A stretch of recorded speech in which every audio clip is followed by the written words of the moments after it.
ನಮಸ್ಕಾರ ಸೌಜನ್ಯ ಮೇಡಮ್ ಅವರಿಗೆಲ್ಲ ಧ್ಯಾನ ಮಾಸ್ಟರಿಗೂ. ನನ್ನ ಹೆಸರು ಶಾರದಾ ಅಂತ. ನಾನು ನಿನ್ನೆ ಹುಣ್ಣಿಮೆ ಧ್ಯಾನ 3 ಗಂಟೆ ಮಾಡಿದೆ.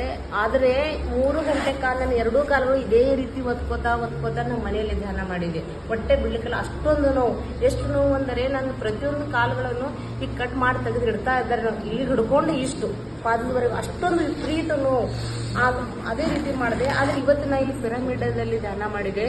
ನನಗೆ ಆ ನೋವು ಕಂಡು ಬರಲಿಲ್ಲ. ಲಾಸ್ಟಿಗೆ ಒಂದು 10 ನಿಮಿಷ ಇರುವಷ್ಟಿಗೆ ಸ್ವಲ್ಪ ಈ ಕಾಲು ನೋವು ಆಗ್ತಾ ಇತ್ತು. ಮೇಡಮ್ ಅವರು ನಿಮ್ಮ ವಿಶ್ವ ಚೈತನ್ಯ ನಿಮ್ಮ ನೋವಿನ ಜಾಗಕ್ಕೆ ಕಳಿಸಿ ಅಂದಾಗ ನಾ ಅದೇ ರೀತಿ ಫಾಲೋ ಅಪ್ ಮಾಡಿದೆ. ಮೇಡಮ್ ಸೌಜನ್ಯ ಮೇಡಮ್ ಅವ್ರು ಯಾವ ರೀತಿ ಹೇಳ್ತಾರೆ ಅದೇ ರೀತಿ ವಿಶ್ವ ಚೈತನ್ಯ ಈ ಒಂದು ಭಾಗಕ್ಕೆ ನೋವು ಆಗ್ತಾ ಇತ್ತು ಸ್ವಲ್ಪ ಕಳಿಸಿದೆ. ಮತ್ತೆ ನನ್ನ ದೇಹನ ಸಹಕರಿಸು, ನಾನು 10 ನಿಮಿಷ ಧ್ಯಾನ ಮಾಡ್ತೀನಿ ಸಹಕರಿಸು ಅಂತ ಅವ್ರು ಹೇಳ್ಕೊಟ್ಟಾಗ ನಾನು ಅದೇ ರೀತಿ ಹೇಳ್ತಾ ಹೋದೆ. ನನಗೆ ಕಂಟ್ರೋಲ್ ಬಂತು. ನಂಗೆ ತುಂಬ ಖುಷಿಯಾಗಿದೆ. Thank you Soujanya madam. Thank you pyramid.